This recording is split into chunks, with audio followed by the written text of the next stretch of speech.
Hello everyone, how are you all. I hope आप सभी अच्छे होंगे। आज हम कंटिन्यू करेंगे अपना chapter molecular basis of inheritance. इससे पहले वाले लेक्चर में हमने सेंट्रल डोग्मा पढ़ लिया था। क्या सेंट्रल डोग्मा क्या होता है कि जो डीएनए होता है पहले रेप्लिकेशन करके डीएनए ही बनाएगा, फिर ट्रांसक्रिप्शन करके एमआरएनए एंड एमआरएनए ट्रांसलेशन करके बनाएगा प्रोटीन। मींस डीएनए से आरएनए बन रहा है, फिर आरएनए से प्रोटीन। लेकिन कुछ ऑर्गेनिज्म भी नहीं, वायरसेस में क्या होता है, उनमें फ्लो ऑफ इंफॉर्मेशन इसके अपोजिट होता है। मींस वो आरएनए से डीएनए बनाते हैं। ऐसे वायरसेस को हम कहते हैं रेट्रोवायरसेस। रेट्रोवायरसेस जैसे कि जो एड्स करता है ना, HIV, human immunodeficiency virus, right. तो वो एचआईवी जो है वो एक रेट्रोवायरस है जिसमें कि फ्लो ऑफ इंफॉर्मेशन कैसे होती है, आरएनए से डीएनए, और यहाँ पे एंजाइम लगता है कौन सा, रिवर्स ट्रांसक्रिप्टेज। Reverse transcriptase. और इस प्रोसेस को मींस आरएनए से डीएनए बनने को कहते हैं रिवर्स ट्रांसक्रिप्शन। ट्रांसक्रिप्शन तो हो गया डीएनए से आरएनए, लेकिन आरएनए से डीएनए उल्टा हो रहा है तो रिवर्स ट्रांसक्रिप्शन। सिंपल, ये चीज हमने देखी। लास्ट लेक्चर में हमने ये भी देख लिया था, जो पिच होती है हेलिक्स की, राइट। मींस एक टर्न में टोटल लेंथ वो कितनी होती है, 3.4 नैनोमीटर होती है पिच। और एक टर्न में कितने बेस पेयर होते हैं, टोटल 10। 1 2 3 4 5 6 7 8 9 10। तो distance between two base pair कितनी हो गई, वो हो गई 0.34 नैनोमीटर। यहां तक हम देख चुके थे। अब हम देखेंगे कि लेंथ ऑफ डीएनए कैसे निकालते हैं। देखो, किसी भी ऑर्गेनिज्म में जितने बेस पेयर हैं इनटू कर दो distance between two base pair, तो उस ऑर्गेनिज्म में डीएनए की लेंथ आ जाएगी। कैसे, length is equal to distance between two base pair, जो कि कितना है 0.34 nanometre into number of total base pair. अब हम ह्यूमंस की बात करते हैं। हमारे जो डिप्लॉयड कंटेंट है, टोटल बेस पेयर होते हैं उसमें कितने, 6.6 इंटू 10⁹ बेस पेयर, क्योंकि हैप्लॉइड में 3.3 था तो डिप्लॉयड में इंटू 2 हो जाएगा। इंटू ये देखो distance between two base pair है 0.34 नैनोमीटर। जब इसे कैलकुलेट करेंगे तो पता है ये लेंथ कितनी निकल के आएगी डीएनए की, आप शॉक हो जाएंगे, ये निकल के आएगी 2.2 मीटर। इमेजिन करके देखो, 1 मीटर इतना होता है, 2 मीटर, फिर 0.2 मीटर, 2.2 मीटर एक सेल में। एक सेल की डायमेंशन कितनी होती है, माइक्रोमीटर में, नैनोमीटर में, ऐसे करके होती है सेल की डायमेंशन। और उसके अंदर 2.2 मीटर लंबा थ्रेड है, मतलब कि डीएनए है। तो मानो कितनी कॉइलिंग होगी, ऐसे इतना कोइल्ड पोर्शन में रहता है ना, इतने छोटे से स्पेस में बहुत हाई कॉइलिंग की रिक्वायरमेंट है। तो वही हम देखेंगे क्या, पैकेजिंग ऑफ डीएनए कैसा होता है। पैकेजिंग ऑफ डीएनए, कि इतना लंबा डीएनए इतने छोटे सेल में आ कैसे रहा है। पहले तो ये देखो, ये याद रखना कि ह्यूमन डीएनए की लेंथ 2.2 मीटर होती है। डायरेक्ट क्वेश्चन आया था 2020 या फिर शायद 2021 में नीट में, राइट। और ई कोलाई की भी बात कर लूं मैं। ई कोलाई की जो लेंथ दे रखे हैं एनसीईआरटी में डीएनए की, वो दे रखी है 1.36 मिलीमीटर। आप निकाल सकते हैं। इसमें बेस पेयर हमने पढ़ाई था कितने, 4.6 इंटू 10⁶ बेस पे, और डिस्टेंस पता है, इससे कैलकुलेट भी कर सकते हैं। एस्टेरिशिया कोलाई, ई कोलाई में याद रखेंगे 1.36 मिलीमीटर की लेंथ होती है, और हमारे में 2.2 मीटर। पैकेजिंग की बात करते हैं। सबसे पहले पैकेजिंग में बात करेंगे हम प्रोकैरियोट मीन्स बैक्टीरिया। प्रोकैरियोट में क्या आता है? बैक्टीरिया। प्रोकैरियोट ऐसे ऑर्गेनिज्म जिसमें कि मेम्ब्रेन बाउंड ऑर्गेनल्स नहीं होते। तो जैसे कि ई कोलाई हो गया, इसमें देखो मेम्ब्रेन बाउंड ऑर्गेनल्स नहीं होते, तो न्यूक्लियस तो भूल ही जाओ कि न्यूक्लियस होगा, क्योंकि न्यूक्लियस तो डबल मेम्ब्रेन स्ट्रक्चर होता है जिसमें डीएनए वगैरह होता है। तो क्या डीएनए पूरे सेल में ऐसे ही बिखरा रहेगा अगर न्यूक्लियस नहीं है? नहीं, डीएनए जो है वो बच्चा होता है नेगेटिवली चार्ज्ड मॉलिक्यूल। ये ध्यान रखना, ये एसिडिक होता है और नेगेटिवली चार्ज होता है। अब जब ये नेगेटिवली चार्ज है, अगर कुछ पॉजिटिवली चार्ज प्रोटीन आ जाए तो ये अट्रैक्ट करके रख सकते हैं एक स्पेसिफिक रीजन में, जिसे हम न्यूक्लियोइड कहते हैं प्रोकैरियोट्स के केस में। न्यूक्लियोइड, क्या न्यूक्लियोइड कब कैसे बनता है? जो कुछ पॉजिटिवली चार्ज प्रोटीन्स हैं वो हेल्ड करके रखते हैं नेगेटिवली चार्ज डीएनए, राइट?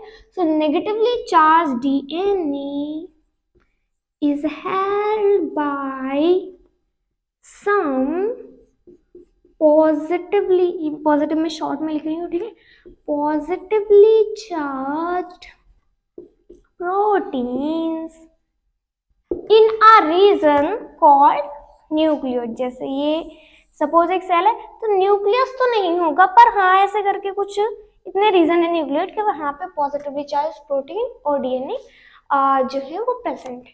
ये तो हमने बात की किसकी? प्रोकैरियोट। अब आएंगे यूकैरियोट्स पे। इसे मैं रफ कर लूँ यहाँ पे। यूकैरियोट्स में क्या होता है? Eukaryotes membrane bound organelles present होते हैं, मीन्स अच्छा खासा न्यूक्लियस तो प्रेजेंट होगा, और न्यूक्लियस में ही होता है डीएनए। यूकैरियोट, जैसे कि हम यूकैरियोट्स हैं, तो यूकैरियोट्स में क्या होता है? पॉजिटिवली और बेसिक, पॉजिटिवली चार्ज्ड और बेसिक प्रोटीन्स होते हैं। बेसिक क्यों? क्योंकि डीएनए एसिडिक होता है, तो प्रोटीन बेसिक होंगे।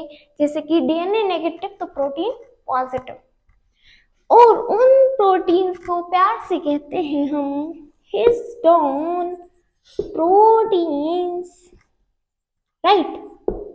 तो हिस्टोन प्रोटीन्स बाइंड करके रखते हैं इसे नेगेटिवली चार्ज डीएनए को।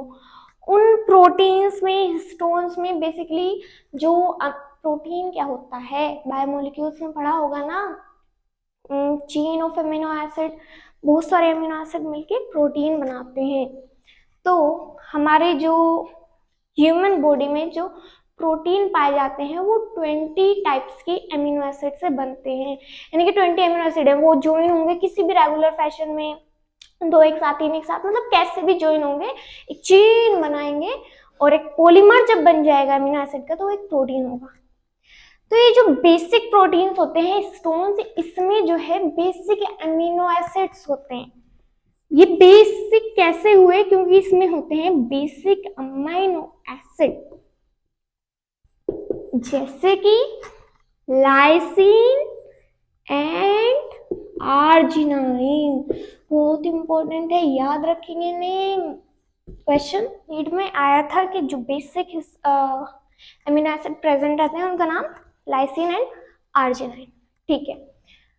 बेसिक प्रोटीन्स हो गया, ये हो गया। अब क्या होता है, जैसे हिस्टोन है हमारा, ठीक है, तो उसके ऊपर डीएनए आएगा, हिस्टोन प्रोटीन के ऊपर डीएनए रैप होगा, तो वो जो एक यूनिट बनाता है उसे हम प्यार से कहते हैं न्यूक्लियोसोम। कैसे? मैं एक डायग्राम से बताती हूँ, देखो ये मैंने एक स्टोन का ऐसे ही यूनिट बनाई, कुछ इस तरीके से, ऐसे ही एनसीईआरटी में दी हुई है। इस पे हम डीएनए लपेटते हैं अच्छे से, ऐसे करके जूम जूम, एक यहाँ पे भी कर देते हैं, ठीक है। तो ये तो है हिस्टोन ओक्टामर, मीन्स हिस्टोन की 8 यूनिट मिल चुकी है। हिस्टोन की 8 यूनिट मिलके बनाया उन्होंने हिस्टोन ओक्टामर। ये है H1 प्रोटीन, ये आपकी एनसीईआरटी में दिया हुआ है सिमेसाइड डायग्राम, ठीक है। और ये डीएनए जो हिस्टोन ओक्टामर के चारों ओर लिपटा पड़ा है, ऐसे ये हिस्टोन ओक्टामर है, क्या ऐसे करके कॉलिंग करके डीएनए रैप्ड है, राइट। और ये क्या है, ये है core of histone octamer, histone molecule या ऑक्टामर जो भी आप कहना चाहें। ये हिस्टोन के ऊपर हमने डीएनए लपेट दिया तो क्या बन गया, ये न्यूक्लियोसोम। ये पूरा स्ट्रक्चर है न्यूक्लियोसोम का। अब एक टिपिकल न्यूक्लियोसोम में कितने बेस पेयर आते हैं, वो आते हैं 200 बेस पेयर, राइट। तो मैं इसे यहाँ पे लिख देती हूँ, इसे मैं रफ कर लूँ, आप स्क्रीनशॉट ले लेना या पॉज करके नोट कर सकते हैं। यहाँ से डायरेक्ट तो नहीं आया क्वेश्चन, मतलब कि, लेकिन बहुत 100%, 99.99% चांसेस हैं कि क्या, पहले तो ये देखो न्यूक्लियोसोम में अप्रॉक्स 200 बेस पेयर होते हैं। मतलब कि कैसे समझो, ये हिस्टोन ऑक्टामर के ऊपर डीएनए रैप है तो उस डीएनए में बेस पेयर होंगे, तो अप्रॉक्सीमेटली कितने बेस पेयर आते हैं एक न्यूक्लियोसोम में, वो आते हैं 200 बेस पेयर। क्या लिख दिया मैंने, पीबी नहीं, पीबी, बेस पेयर, राइट। अब कभी कभी आपसे क्या क्वेश्चन पूछ सकता है कि आपको लेंथ ऑफ डीएनए दे दे और पूछ ले उसमें कितने न्यूक्लियोसोम है।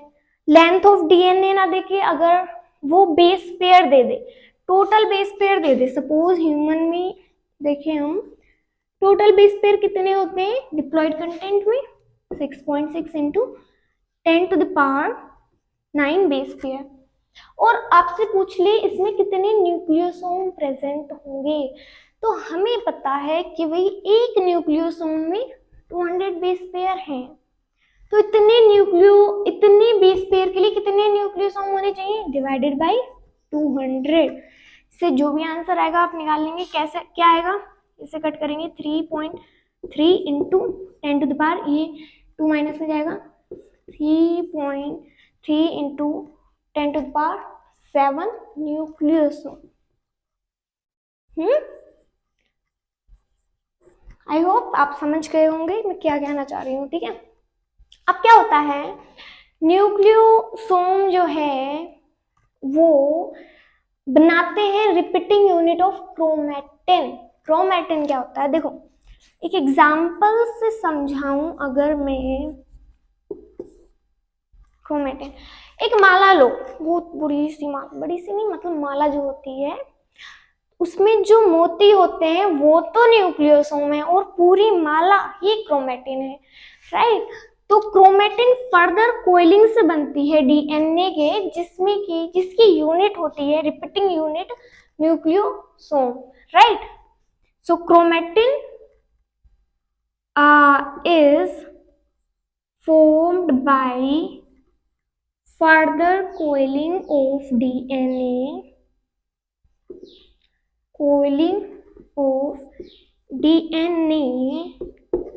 and its repeating unit is nucleosome, and its repeating unit is nucleosome. ये समझ आया नहीं आया, क्या कहना चाह रही हूँ मैं, कि न्यूक्लियोसोम जो है यानी कि ये मिल मिल के एक क्रोमैटिन बनाएंगे, एक नहीं मतलब क्रोमैटिन बनाएंगे, ठीक है। अब क्रोमैटिन फर्दर और ज्यादा कंडेंस होगी, क्रोमोसोम बनाएगी, कब, एट द मेटाफेज फेज और सेल साइकिल और सेल डिवीजन। क्या होता है, जब सेल डिवाइड करता है तो हमने नहीं मतलब कि हमने ही 11th क्लास में पढ़ा होगा, 2 फेजेस होते हैं, इंटरफेज और एम फेज। तो एम फेज में भी जो है वो होता है, कई सारे फेज होते हैं, प्रोफेज, मेटाफेज, एनाफेज, टीलोफेज। तो मेटाफेज पे आपने देखा होगा, वो मेटाफेज का उस पे आता है इक्वेटोरियल लाइन पे कलेक्ट होते हैं क्रोमोसोम्स, और बहुत ही उस टाइम तक जो है पूरी तरह कंडेंस हो चुके, मींस जो क्रोमेटिन है वो क्रोमोसोम बना चुकी होती है। तो वो उस लेवल की कंडेंसेशन के लिए और प्रोटीन जरूरी है, मींस फर्दर कोइलिंग करके क्रोमोसोम बनाने के लिए जरूरी है क्या, कुछ नॉन हिस्टोन क्रोमोसोमल प्रोटीन्स, इन्हें हम NHC प्रोटीन्स भी कहते हैं, non histone chromosomal proteins, right. अब जो क्रोमेटिन है उसके दो रीजंस हमने आइडेंटिफाई करे, क्या, एक तो कहीं कहीं हमने देखा, इसे मैं रफ कर दूं पहले, न्यूक्लियोसोम वगैरह ये सब क्लियर होगा, राइट। यहाँ से तो देखते हैं हमने क्या देखा, हमने ये देखा कि जो क्रोमेटिन है, मतलब ऐसे करके कोइल वोइल DNA है अभी सपोज ये, तो उसमें दो रीजन फाइंड हुए, एक तो एक का नाम दिया हमने यू क्रोमेटिन और एक का नाम दिया हेटेरोक्रोमेटिन। यहां से भी बहुत बार क्वेश्चन आता है इनके डिफरेंस में। यू क्रोमेटिन जो है वहां पे जो जेनेटिक मटेरियल है वो जो है स्टेन्स लाइट, मींस जब हम उसे स्टेन करेंगे तो लाइट स्टेन होगा, स्टेन्स लाइट, राइट। और हेटेरोक्रोमेटिन जो है वो stains dark. Euchromatin loosely packed होता है, मतलब वहां पे जो DNA है, मतलब जेनेटिक मटेरियल है वो लूजली पैक्ड है, लूजली पैक्ड, तो हमने उसे नाम दे दिया यू क्रोमेटिन। और अगर डेंसली पैक्ड है तो उसका नाम हमने दे दिया क्या, हेटेरोक्रोमेटिन। उसके बाद सबसे इंपॉर्टेंट, यू क्रोमेटिन जो है ट्रांसक्रिप्शनली एक्टिव होता है, मींस यहाँ पे जो जेनेटिक मटेरियल है, जो DNA है, वो ट्रांसक्रिप्शन करके mRNA बना सकता है, right. So you chromatin is transcriptionally active. लेकिन जो हेटेरोक्रोमेटिन है वो कैसे होगा, ट्रांसक्रिप्शनली,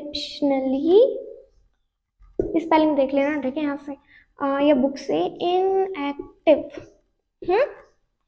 तो ये हमने हेटेरोक्रोमेटिन और यूक्रोमेटिन देख लिया।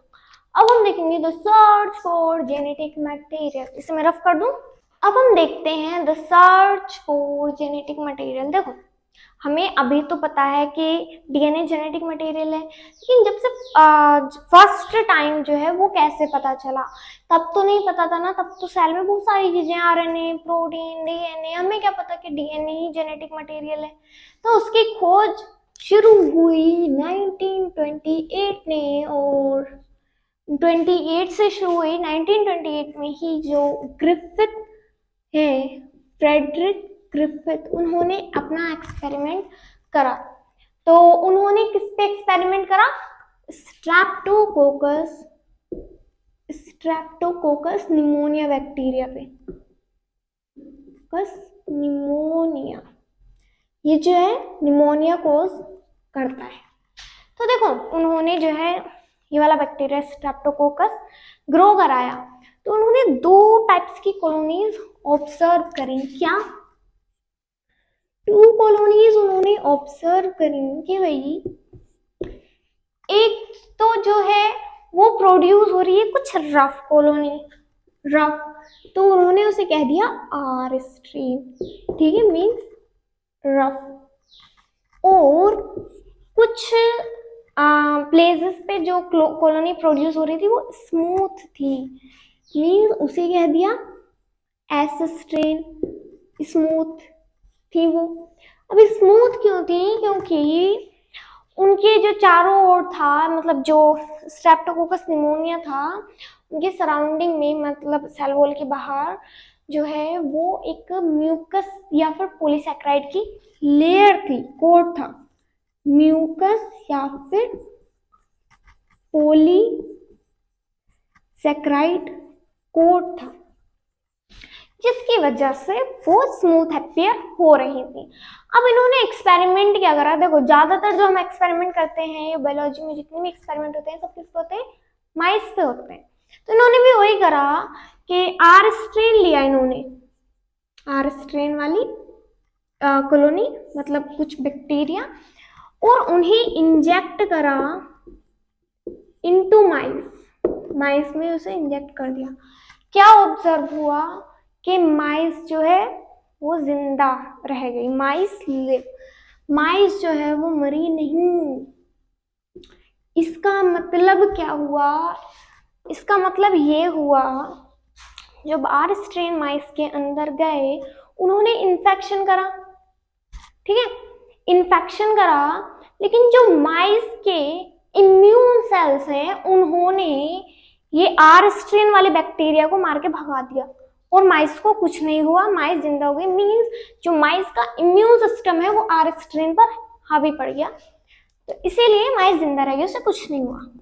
अब क्या हुआ, अब इन्होंने एस स्ट्रेन लिया, फिर से माइस में इंजेक्ट किया। अब क्या ऑब्जर्व होता है, माइस बेचारी स्वर्ग सिधार गई, माइस डाई, माइस जो है वो मर गई। इसका मतलब क्या हुआ, एस स्ट्रेन आए, immune system immune response develop हुआ था, लेकिन वो इम्यून सिस्टम एस स्ट्रेन से फाइट नहीं कर पाया और हार गया, जिसकी वजह से यहाँ पे बैक्टीरिया हावी हो गए माइस पे और माइस मर गई। अब ऐसा क्यों हुआ भाई कि आर स्ट्रेन पे तो इम्यून सेल जो है वो हावी हो गए, लेकिन एस स्ट्रेन पे नहीं हो पाए, क्योंकि हमने देखा है इस पे थे पॉलीसैकेराइड या फिर म्यूकस का कोट, जिसने कि इसे प्रोटेक्ट करा इम्यून सेल से। अब ये चीज तो हमने देखी, अब इन्होंने फिर भी कहा यार चलो कुछ और करते हैं। अब इन्होंने क्या करा, इन्होंने एस हीट किल्ड बैक्टीरिया या S heat killed strain bacteria जो भी है ना, ये डाले माइस में। इसमें इसके बाद क्या हुआ, मतलब जो एस स्ट्रेन है उसे पहले हीट करके किल कर दिया, मतलब कि ठीक है, वो डाला तो माइस लिव कर गई, क्योंकि जो एस स्ट्रेन की प्रॉपर्टीज है वो तो खत्म हो चुकी है ना, हीट करके किल हो गई वो।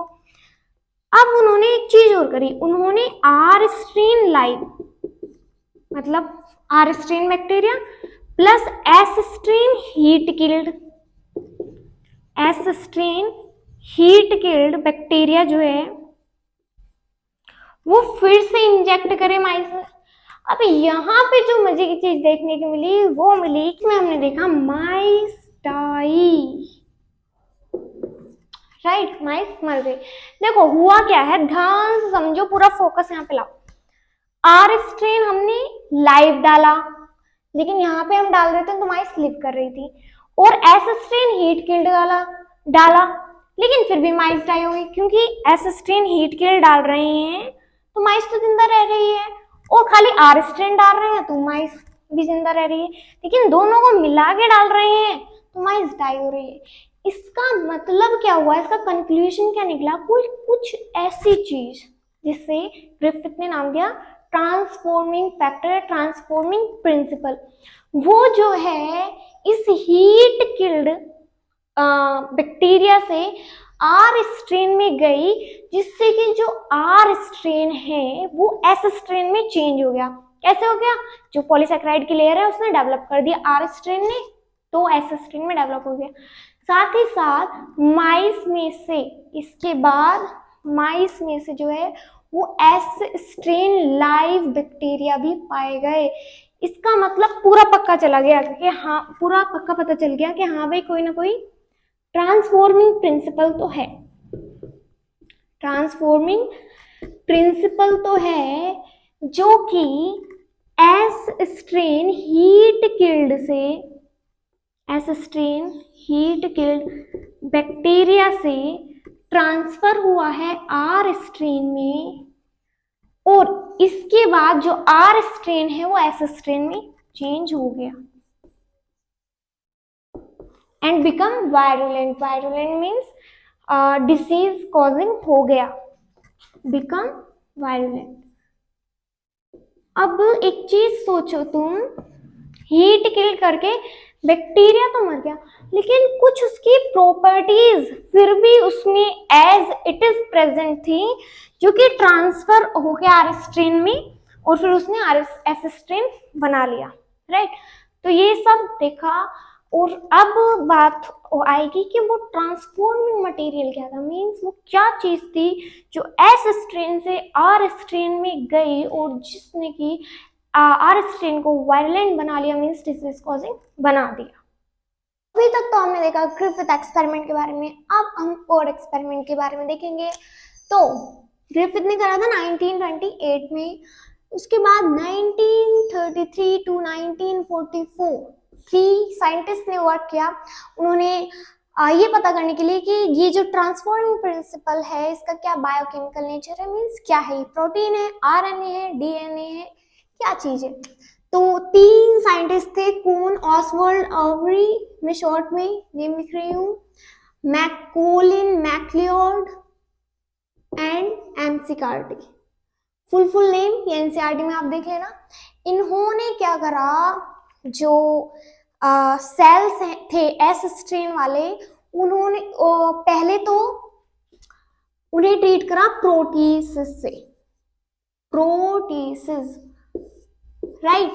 फिर ट्रीट करा आरएनएसिस, और फिर ट्रीट करा डीएनएसिस।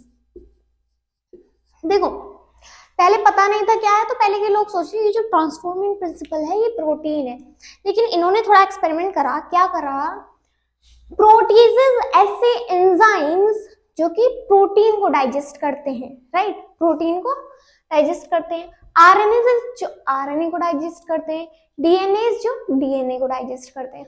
तो जब इन्होंने इन दोनों के साथ काम करा तो पता चला कि ट्रांसफॉर्मेशन जो है वो अफेक्ट नहीं हुआ, डिडंट अफेक्ट ट्रांसफॉर्मेशन। यानी कि तुम चाहे प्रोटीन को डाइजेस्ट कर लो, ट्रांसफॉर्मेशन फिर भी होगा, आरएनए को कर लो फिर भी होगा, मतलब जो आर स्ट्रेन है वो एस स्ट्रेन में चेंज होगा, हीट किल्ड एस स्ट्रेन की प्रेजेंस में। उसके बाद लेकिन जब डीएनए यूज कर लिया तुमने, तो यहाँ पे जो है क्या होगा, इनहिबिट ट्रांसफॉर्मेशन। यानी कि यहां से पता चला कि डीएनए ही वो चीज है जो कि ट्रांसफॉर्मिंग प्रिंसिपल है, या जो ट्रांसफॉर्मेशन के लिए रिस्पॉन्सिबल है, क्योंकि जब हमने डीएनए डाइजेस्ट कर दिया तो कोई ट्रांसफॉर्मेशन नहीं हुआ, मतलब डीएनए ही ट्रांसफॉर्मेशन करा रहा था।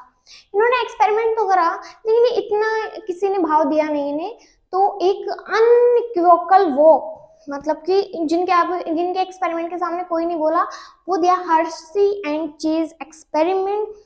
इनके एक्सपेरिमेंट के बाद ये पूरा पता चल गया कि हाँ डीएनए ही जेनेटिक मटेरियल है। उसके बाद किसी ने उंगली नहीं उठाई कि हाँ भाई प्रोटीन है या आरएनए है। तो हर्शी एंड चेज एक्सपेरिमेंट, इसमें क्या होता है, देखो इन्होंने वर्क करा किस पे, बैक्टीरिया एस्चेरिशिया कोलाई और बैक्टीरियोफेज।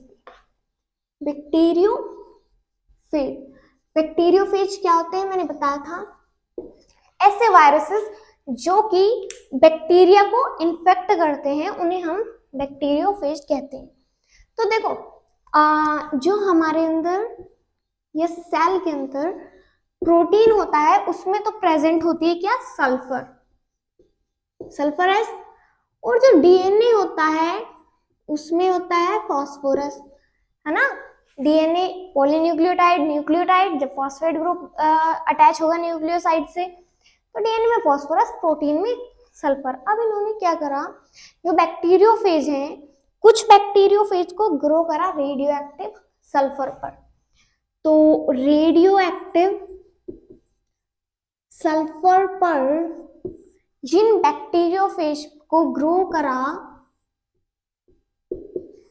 उनमें उनके जो प्रोटीन है अब वो रेडियो एक्टिव हो गए, मतलब उनके अंदर जो प्रोटीन है वो हो गए रेडियो एक्टिव, ठीक है। उसके बाद जिन बैक्टीरियोफेज को रेडियो एक्टिव, इसमें शॉर्ट में लिख रही हूँ, फॉस्फोरस पे ग्रो करा, P32 पे ग्रो करा, उनके अंदर जो है वो हो गया डीएनए रेडियो एक्टिव। ये चीजें हो गई। अब इन्होंने इन्हें अटैच कराया किससे, मतलब इन्फेक्शन कराया एस्चेरिशिया कोलाई पे।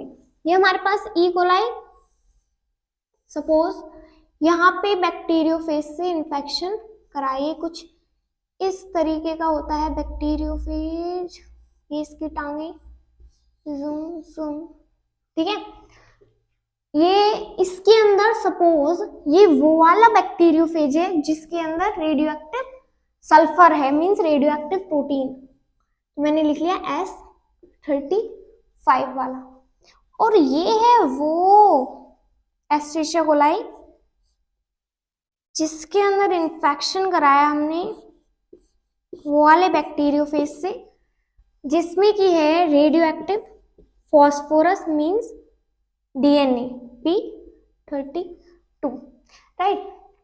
तो इसमें तीन स्टेप देखेंगे हम, ABC से याद रखेंगे, ABC। सबसे पहले होगा अटैचमेंट, मींस जो बैक्टीरियोफेज है वो एस्चेरिशिया कोलाई से अटैच होगा, मतलब कि सबसे पहले ये इन्फेक्शन कोज करेगा, इन्फेक्शन। राइटिंग कितनी गंदी हो रही है, छी। उसके बाद फिर ब्लेंडिंग एंड देन सेंट्रीफ्यूगेशन,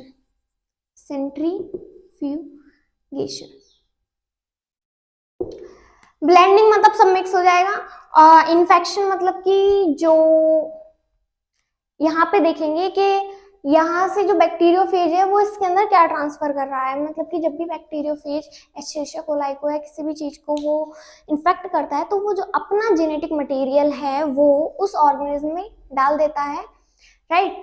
तो हम ये चीज देखेंगे कि जो बैक्टीरियोफेज से एस्चेरिशिया कोलाई में ट्रांसफर हो रहा है वो क्या है, प्रोटीन है कि डीएनए है।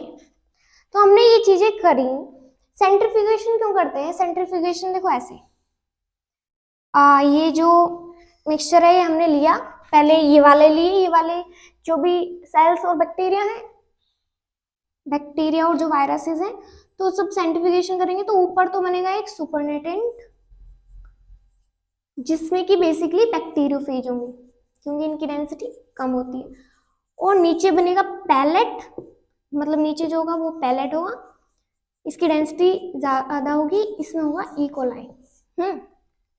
तो जब हमने इन वाले कॉलोनीज को या सेल्स को सेंट्रीफ्यूगेशन करा इनका, तो हमने देखा कि सुपरनेटेंट में तो रेडियो एक्टिविटी पाई गई है, मींस बैक्टीरियोफेज में रेडियो एक्टिविटी पाई गई है।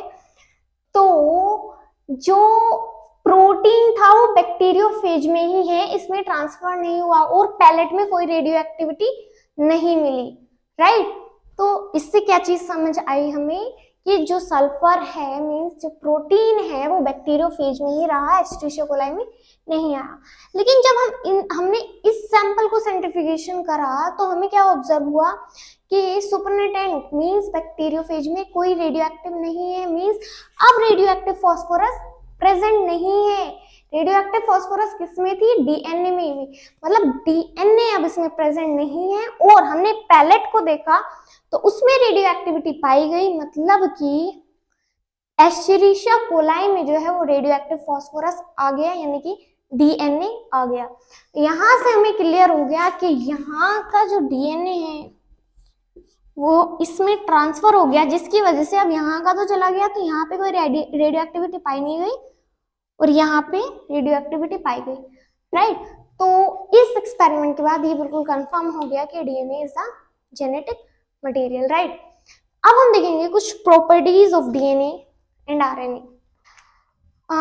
Properties of DNA and RNA, mostly organism में डीएनए होता है जेनेटिक मटेरियल, कुछ ऑर्गेनिज्म जैसे कि टोबैकोमोजाइक वायरस, टीएमवी और बैक्टीरियो क्यूबी बैक्टीरियोफेज, कौन सा, क्यूबी बैक्टीरियोफेज, इसमें जो है वो आरएनए क्या बन गया, ये बैक्टीरियोफेज, इसमें जो है आरएनए होता है जेनेटिक मटेरियल। अब हम देखेंगे इन दोनों की क्या क्या प्रॉपर्टीज होनी चाहिए, या फिर properties of a genetic material देखेंगे हम कि किसी भी जेनेटिक मटेरियल की क्या क्या प्रॉपर्टीज होनी चाहिए। 4 प्रॉपर्टीज हम देखेंगे। सबसे पहली property, able to do replication या रेप्लिकेट, मतलब जो जेनेटिक मटेरियल है वो रेप्लिकेट होना चाहिए, उसे रेप्लिकेशन करना आना चाहिए, राइट। तो प्रोटीन तो पहली जो करेक्टरिस्टिक है या प्रॉपर्टी है उसे ही फॉलो नहीं करते, क्योंकि डीएनए रेप्लिकेशन कर सकता है, आरएनए रेप्लिकेशन करता है, प्रोटीन अपना रेप्लिकेशन नहीं कर सकते, तो प्रोटीन तो यहाँ पे ही गए। दूसरी जो प्रॉपर्टी है वो है genetic material should be chemically and structurally stable and structurally stable। ये चीज मैंने आपको फर्स्ट लेक्चर में बता दी थी कि डीएनए जो है वो आरएनए से ज्यादा स्टेबल है, इसीलिए डीएनए जेनेटिक मटेरियल है ज्यादातर ऑर्गेनिज्म का। क्यों स्टेबल है? 2 रीजन है। एक तो देखो डीएनए में जो है वो डीऑक्सीराइबोज शुगर प्रेजेंट होती है, और आरएनए में जो है वो राइबोज मींस सेकंड पोजीशन पे उसके OH प्रेजेंट होता है। And oxygen is a reactive element. अब जो चीज रिएक्टिव है वो स्टेबल थोड़ी ना होगी, राइट। ये रिएक्टिव है तो कम स्टेबल है, एंड इसमें ऑक्सीजन नहीं होता तो रिएक्टिव नहीं है, ये ज्यादा स्टेबल है। दूसरी चीज जो डिफरेंस देखा था हमने थाइमीन में, डीएनए में जो है वो थाइमीन प्रेजेंट होती है, आरएनए में होता है यूरेसिल प्रेजेंट। हमने देखा था कि 5 methyl uracil is thymine. Thymine भी एडिशनल स्टेबिलिटी प्रोवाइड करता है to the DNA as compare to the RNA. Stability का तो क्राइटेरिया भाई फिल करा डीएनए ने। तीसरा आता है it should provide a scope for slow changes, यानी कि स्लो चेंजेस जो है वो जेनेटिक मटेरियल में होने चाहिए, जो कि जरूरी है इवोल्यूशन के लिए।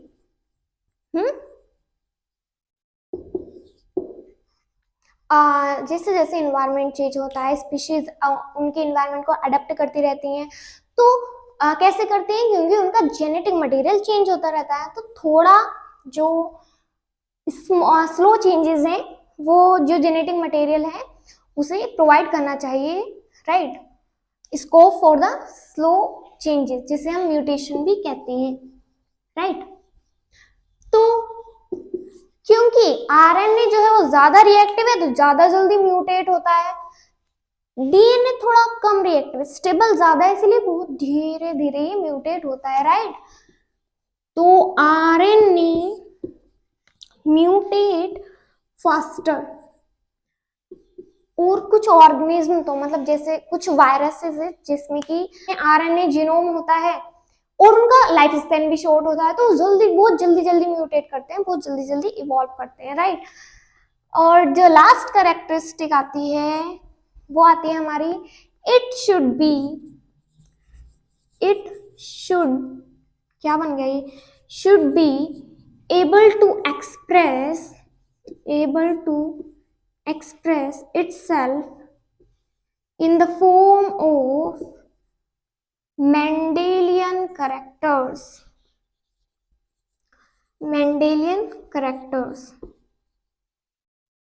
या फैक्टर्स जो भी है, राइट।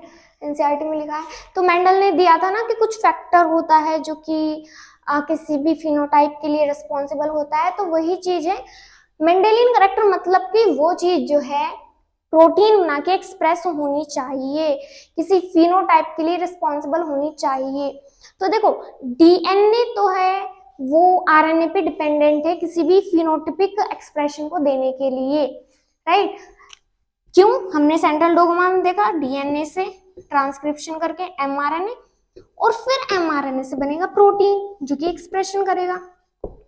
लेकिन जो आरएनए है वो डायरेक्ट प्रोटीन बना सकता है, मतलब कि DNA is dependent on RNA for the expression of a particular character, but RNA directly protein बना सकता है। तो हम कह सकते हैं कि for the storage of information, बहुत इंपॉर्टेंट लाइन है, for the storage of information DNA ज्यादा बेटर है। क्यों? क्योंकि स्टेबल है ना ये। अब मान लो हमारा स्टेबल नहीं है, हम किसी बहुत ही हॉट इलाके में गए, डिजर्ट में गए, राइट। अब इतनी गर्मी, हाई टेम्परेचर से हमारा डीएनए थोड़ा स्टेबल नहीं है, राइट। अगर वो स्टेबल नहीं होता तो डीएनए चेंज हो जाता, हम इंसान से पता नहीं क्या जानवर बन गए, डीएनए चेंज हो गया तो। लेकिन हमारे जो डीएनए है स्टेबल है, अगर हम जाएंगे भी तो ये स्टेबल है, हाई टेम्परेचर पे जाएंगे या लो टेम्परेचर पे जाएंगे डीएनए चेंज नहीं होगा, राइट। तो स्टोरेज ऑफ इंफॉर्मेशन के लिए डीएनए इंपॉर्टेंट है, लेकिन ट्रांसमिशन या फिर एक्सप्रेशन ऑफ कैरेक्टर्स के लिए जो है वो आरएनए, ट्रांसमिशन ऑफ इंफॉर्मेशन के लिए RNA is a better genetic material. अगर आपसे कोई पूछे तो कि फर्स्ट जेनेटिक मटेरियल क्या था इस अर्थ पे, वो था आरएनए। क्या फर्स्ट जेनेटिक मटेरियल आरएनए था, फिर आरएनए से डीएनए इवॉल्व हुआ है स्टेबिलिटी के फैक्टर को देखते हुए, राइट। लेकिन जो देखो मैं लिख दूं DNA evolve from RNA, evolve from RNA, right. First genetic material RNA ही था, डीएनए आरएनए से इवॉल्व हुआ है स्टेबिलिटी की वजह से, क्योंकि डीएनए ज्यादा स्टेबल होता है। और जो चीज आती है वो एक इसमें आती है जो एसेंशियल लाइफ प्रोसेस होते हैं ना, जैसे कि मेटाबॉलिज्म, ट्रांसलेशन या फिर स्प्लाइसिंग, ये जितने भी प्रोसेस हैं ये आरएनए के अराउंड ही रिवॉल्व करते रहते हैं, राइट। तो ये सब तो हमने देख लिया, जेनेटिक मटेरियल कैसे पता चला वो एक्सपेरिमेंट, और ये प्रॉपर्टीज इंपॉर्टेंट है। ये यहाँ से क्वेश्चन बहुत बार आया है, क्या स्टेबल नीट में जो है स्टेटमेंट, 4 स्टेटमेंट दे दिए और उसमें से बताना था कौन सा फॉल्स है, 2021 में ही है शायद पूछा गया था ये नीट 2021 में। और यहाँ पे लिख दिया था कि DNA should be structurally and chemically unstable, तो ये रॉन्ग स्टेटमेंट हो गया था, ठीक है। सारी प्रॉपर्टीज इंपॉर्टेंट है बोर्ड के लिए भी और नीट के लिए भी, राइट। तो अब हम नेक्स्ट लेक्चर में मिलेंगे जिसमें हम रेप्लिकेशन ऑफ डीएनए के बारे में बात करेंगे। So till then keep studying, bye bye, take care.